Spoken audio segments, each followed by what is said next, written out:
Ladies and gentlemen, welcome to the recap we all joked about but never dreamed of, where Freddy Fazbear has fallen victim to the Stanley stands and their relentless march toward victory. Nate, how did this happen?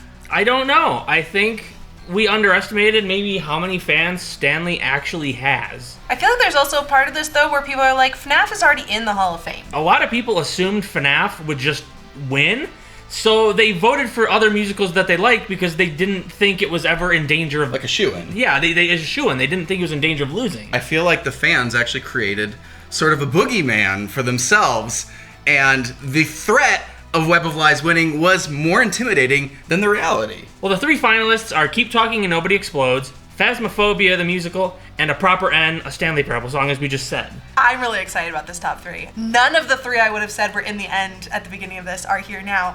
But I love these. I was going to say, none of us predicted this top three going into the week. Where are all these angry FNAF fans and the scorned Melon Squad and really everybody else?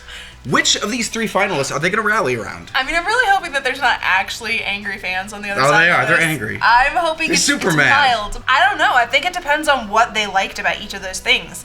I think Phasmophobia might pick up some of the FNAF crowd. What about the Hello Neighbor fans or like Ravenbrooks fans? Where are they going to put their votes? It's tough because I feel like Ravenbrooks and What's in Your Basement are kind of two stylistically different songs. Sure. I don't actually know where the Hello Neighbor fans go because that song is so... upbeat? Now that I say that it's upbeat and quirky, I'm like, that's a proper end. So they could rally behind A Proper End and, give him even more steam going forward than we thought he had. Let's talk about the finalists. What are the chances of Keep Talking Nobody Explodes the Musical winning this year? I think it stands a decent chance of winning because, as we found out in last year's Battle Royale, it has kind of taken the place of Phoenix Wright as the people's champion. There are plenty of people that are like, it's my second favorite, it's my third favorite. It has gotten so many votes throughout this competition that I think people that we don't even know who have had their number one favorite drop out will switch to Keep Talking. Moving on to Phasmophobia, clearly the most sinister of the final three. It's so juicy. What are the chances of our pal Noah Walker being able to sneak his way to victory? I mean, it also did really well in its RE Awards. I believe it was Best Musical that year. It was, yep. I've told people it's our scariest musical we've ever made, so if you're down for scary on Random Encounters, it is probably your pick. Or Tingle. And then there's the improbable dark horse, A Proper End, which has done super well so far. But my question is, does it have the legs to actually carry it across the goal line? I think that's one of the reasons that we shouldn't count it out of possibly winning the Battle Royales, because I don't think anybody went into this thinking it was going to do well, and every round it continued staying in there. So I think at this point to rule it out as something that can't win the Battle Royale would probably be a mistake, because it could happen. The Stipendium does an amazing job as our guest star in that one. Honestly, I think this year is just the year of guest stars. Is there anybody that you're really shocked had their path to victory kind of clipped a little too soon?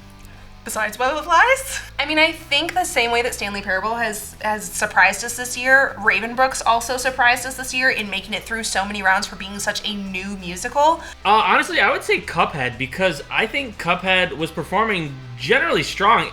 It might have been first in one of the rounds. This round has been incredibly even. There was not a big gap between the first place winner and the last place loser. I don't even want to call it that. There just wasn't that big a gap. We had 10 amazing musicals all competing for 3 slots, but it was not an easy choice. I could tell that from all the votes that were streaming in. That pie chart, I don't think it's ever looked more fractured than this is a gang signs lineup. Fractured pie chart. I think how split this round was could be indicative of how split the next round could be. I feel like these three finalists all stand as equal of a chance as I feel like we've ever seen in a Battle Royale, maybe? That's true. Which I'm actually really glad to see. That was kind of the point of doing this bloodbath Battle Royale, was to make it so that the ones that made it to the end were actually your top favorites. So on that note, voting for the final round begins tomorrow, and if the past rounds were any indication, I can already smell the blood.